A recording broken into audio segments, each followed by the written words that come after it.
Welcome back. We're here in the Fox 61 kitchen cooking up a fresh summer meal. We have Louise Albin back with us. Once again, it's great to have you here. Thank you so much. From Cafe Louise in West Hartford, the catering company there.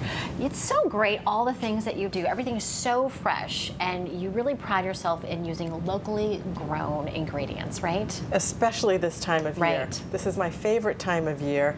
This is the season to do it. Yes, and to buy everything fresh from a farm stand and local. Tomatoes and corn are two of my most favorite things to have this time of year. And we're going to be using tomatoes, but you brought an interesting comparison. I really want to share that with our viewers. Okay.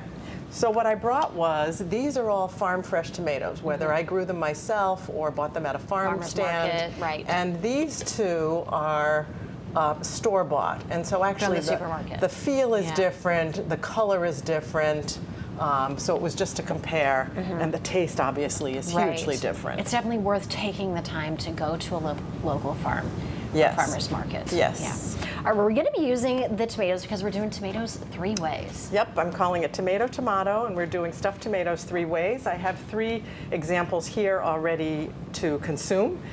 This one is the caprese, so it does have some garbanzo beans, pesto, fresh mozzarella, olive oil, salt and pepper, obviously. This one is fancier if you wanted a fancy picnic. For the Olympics, for example, this week is stuffed with a lobster salad. And then this one, which we're going to demo, is a curry chicken salad, which is a different twist. Curries, obviously, either people like it or they don't. I have had it, and I personally love it. Oh, cool. Yeah, I really like the incorporation of the flavors. So we can start by doing that. So it's poached chicken. What we do, but what I've said in the recipe is, if you don't have time to poach, you can always go buy a roasted chicken, right, and pull it apart, and it's fine. We have cashews that have been diced up.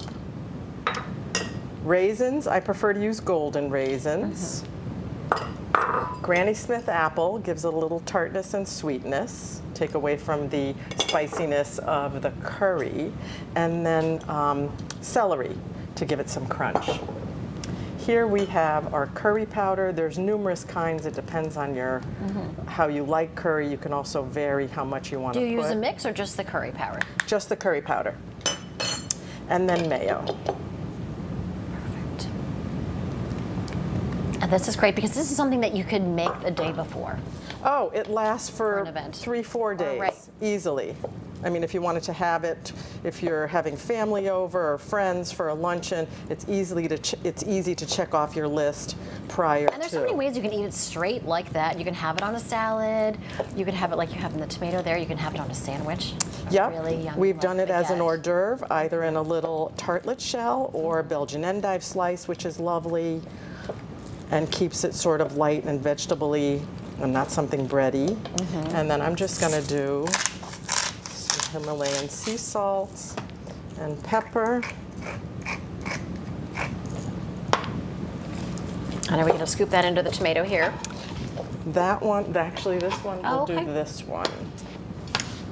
Let's see, actually I'll use this plate. Now, for the sake of time, just so we can show viewers how easy the other one, the caprese, is, should we start here? You can give me something to do. So it looks like this is the feta. It's not feta, it's fresh mozzarella. Okay. Oh, even better. I love that. Garbanzo beans to give it some oomph. The tomato, which was the guts from the tomatoes that I hollowed out. Oh, okay. Oh, I love that. Using all of the tomato. Pesto. Pesto. There we go. We use a pesto. We make a pesto. Would you do all of this or all of this? I would do half to start. Half, and then mix it.